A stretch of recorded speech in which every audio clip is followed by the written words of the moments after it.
কি বাজার করেছো দেখি, দাও হিসাব দাও। তোমাদের তো বিশ্বাস নেই, কোনটা কত নিয়েছে সত্যি কথা বলবো। আমি কি টাকা মেরে খাই নাকি ভাই? এর মধ্যে 1 কেজি বেগুন নিয়েছি, আর আছে ধনে পাতা আছে। বেগুন কত করে কেজি?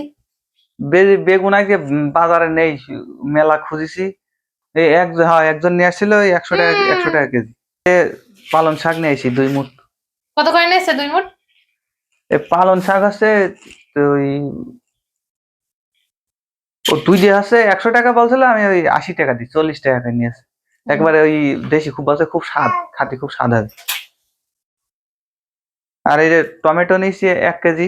কত নিয়েছে 1 কেজি? এটা হচ্ছে ওই যে জাপানি টমেটো তো, এটা হচ্ছে 200 টাকা কেজি নিয়েছে, 200 টাকা। ডিম আনতে বলছিলে, ডিম নিয়েছি খালি। ডিম বেশি না, এই হচ্ছে ওই 100 টাকা, 100 টাকা। আমি এবার কি করলাম, তুই এবার এই সত্যি যে কথা বলিস। সবগুলা যে মিথ্যা কথা বললে, মনে করছে আমি জানি না। বাজারে গিয়েছে, আমি সব দেখছি এবং দামগুলো শুনছি কত করে কি। এই, আমি মিথ্যে কথা বলবো? এই যে বাজারের সাথে আমি না, বিশ্বাস না হলে তুমি বাজারে যাও, দেখে বাজারে আসো। যাবো কেন? দেখো তোমার জিপিএস ট্র্যাকার লাগিয়ে রাখছি। দেখি এটা আবার কখন লাগে, ভুলে গেছি, ভুলে গেছি, মাপ করে দাও। আর আমি টাকা মারবো না, আমি বাজারে জীবনে টাকা মারবো না বাজারে। মনে থাকবে তো? না না, আমি আর জীবনে বেঁচে থাকলে আর কোনদিন আমি বাজারে 1 টাকা মারবো না। আচ্ছা ঠিক আছে।